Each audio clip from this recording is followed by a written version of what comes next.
Nugolo kanye dwaro muketo mupedhe mbele muwacho ni agenda maru wach mar nono mbui mar IBC wach mar nono duoko manowuok higa mar 2022 wach mar nono jo IBC kaka idhi kaw wach mar pek mar ngima gimoro achiel kendo muwinjurue kindu gi Kenya Kwanza wach mar nono IBC Kenya Kwanza korka kodgi gin gikelo wach mar CDF gikelo wach mar office mar ja kwed sirikal main leader of opposition gikelo 2/3 gender rule gigieki unuyudo gi kanye jopinye manunyiso ni magi gik magidwaro koso magi to chuogo mana kiuru ara mondo obed very careful mondo mi kik achal ng'ama thino gigo eko ma jo Kenya Kwanza okelo kech kwa kelo agenda maro kembe kelo magi ok onego na thino to kata kamano gigo eko ma jo Kenya Kwanza samoro kelo king'iye kaka ng'ano endo ma jambetri tibo yudo ka samoro gichalo gima en agenda ma onge na onge agenda ko manyo gimo nya keto e mesa nikech king'iyo gigo eko ma gikile mesa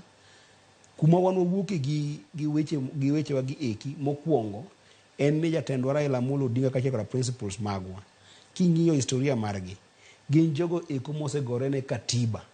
mokilo wach mar ni katiba masani koro mokilo loch mag gwenge omiyo koro pesa donjo e kor gwenge omiyo MC nyariembo mtoka e kor gweng omiyo mama mboga monya yudo pesa moro ka achiel kora tenda madhi e kor gwenge gigi eki gin gige katiba to gige katiba go eko gin teko mar japiny kech katiba king'iyo pend chikewa achiel wacho ni teko mar pinywa mar Kenya ni endi duto te ni lwet japiny nyalo chako no kawo teko no endo miyo ng'at machielo mondo mi odhi otim ang'o represent go kata onya kawo teko no tigo en owuon to gigi eki gigo eko ma chuny weche ma wuoye gi eki gin gigo eko ma waneno ka gin kuku mag wach mag katiba makoponi bukori ni ketho to kendo koro iketho weche duto e piny mangima ada chako ni achiel kachiel wakilo wach mokwongo wach maluongo ni high cost of living ndalo machon president machon ne nyalo wuok to wacho ni yawa aneno ka piny mwantiere ka endi Trevor un wacho ni ke chiemo an kejno kane un wacho ni sijui ni sukari beche tek kara wawe madho sukari wadwa moyo madha nyuka aduba president machon nyaya timo kamano katiba machon to katiba masani nitie pend chike 43 pend chike 43 article 42 of the constitution wuoyo gima luongo ni economic and social rights ma japiny wacho ni Jakenya ok oyiene denyo Jakenya ok oyiene bedo e ot machwer pi Jakenya ok oyiene thagruok gi midhiero moro amora nikech weche mag ochumi mano endo en pend chik makoponi ok wasiro mwabedo motegno emomiyo ka jakom nyisi niya ok wanya wacho ni wach mar weche mag high cost of living kata wach mag ochumi en weche weko miyo na sirikal matiyo kende katiba masani endi oketo niya nitie majority gi minority girito gine sirikal momiyo ka weche gi tek to nyaka wate wabede mesa mondo wawuo nang'o wacho kama kibukori kawuono ni ikawo wach mar osuru tiketo ni idwa bukori ni osuru dwa wuok 8% mar mafuta dwa bedo 16%. Gima mano timo immediately en ni jaboda boda nengo ne omedore. Ngama tiye mjengo nengo gik motimo omedore. Ngano endo ma dwa dhi ngiewo chuma modhi gedo go eko nengo ne omedore. Koro kenya buka ni ikela osuru mora mora bodhi against katiba chande. Mara riyo mwacha kwa wuoye mama ngisiro wuoke katiba en wach no endo wacho ni weche mag yiero molongo ni weche mag sava. Kisomo pend chike magwa 86 article 86 of the constitution pend chike praboro ga uchiel wacho ni yiero magwa apart from being transparent, free and fair, they must be verifiable. Nyaka gibed gigo koma kopono ng'iye kama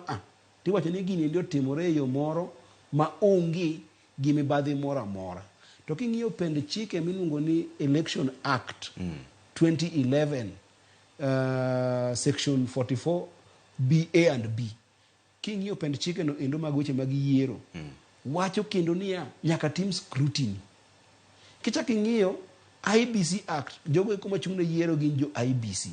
Act gi owuon ma 2011 section 24 wuoyo e gigo kuma luongo ni assets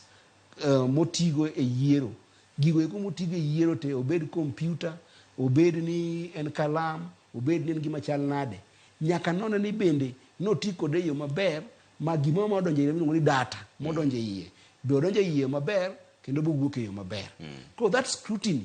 e gima iluongo ni opening the server. Tiende nyaka ng'i ni bende election marwa is it verifiable, to kendo yiero mana mokalo ni kende kata yiero mabiro. Wachako kilo wach moro kaendi mar IBC commissioners. Kiyiero IBC commissioners e piny moro amora midhiye kata katiba marwa, kiyiero IBC commissioners jogo eko mago pa opira no endo ema nyaka bede. Ok wondang ibugni kawuono ni igo basketball tidwa wuok ni dhi bedo referee mar football, ok timre. Nyaka be jogo eko mago mpira ma osedhi e football ni endi eming'iyo. Emiyo ka kidhi America jogo eko ni IBC margi gin jogo eko mawuok e mrengo mag siasa mag Republican to gi Democrats. Kidhi kamoro ni London, UK kocha, en jogo eko mag Labour Party to gi the House of Commons. The Labour Party iro ka jogi eki jogo eko mantiere e siasa no endo ema bedo referee. Wan marwa ni endi tiyudo komijo migepe moko ma samoro mrengo machielo onge gi control over ng'ama donjo e commission wano endo. Koro ere kaka wanyalo loso mondo mi commission madhi bedo mar yiero en commission no endo ma represent both sides of the coin. Commission masani wan go kata system masani wadhigo ni endi ne olos ka ji larore 2017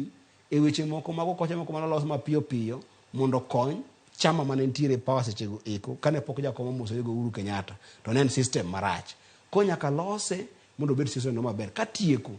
wach mar ang'wen mokete mesa en wach no endo mar demokrasia marwa. Wan Kenya ka endi king'yo chapter 2 mar katiba marwa wacho ni wan as a country, one country ma en multi-party democracy. Tiende ni Kenya ka endi onge loch manyalo wuok koko wuok e party kata independent organization mantie within party. To chik no endo nomiyo okel gimoro niya section 14A 1E mar Political Parties Act ma wacho niya koponi diponi idonjo e parliament gi chama moteri tibukore ni support chama moro e yo moro amora, iwacho ni just interest ma chama machielo e yo moro amora, to katiba bro assume ni iniseweyo chama mano teri office koro itimo ang'owa idoge yiero. Tido ka wan ma oyier ng'ato to dhi e od bura ma japinye momiye trust mare gi kura mare, to kose dhi e od bura to support chama machielo kata support mrengo machielo. Kose support to kodwa mondo mi otim ang'owa owe kome mano yierego gi UDA kata mano yierego gi Jubilee kata mano yierego gi ODM odogo Chris Japinian to pacha koro lokore akwani koro sani we mar UDA kata we go system mar Jubilee kata we go system mar ODM. Ka ok waloso gigo eko sani to gima timore en ni gik moko ang'wen mwakete mesa go eko koki correct gi to chieng' ma koro baba moro onge kata mana Edio Kech moro onge kata mana Otiende Amolo moro onge kata Kalonzo moro onge kata Martha moro onge mo believe e katiba manigi adier e katiba, ibedo gi nyuol dictator. Kech koro president ema determine those four factors. Agenda machielo mabukete e mesa kanyo en muluongo gi dho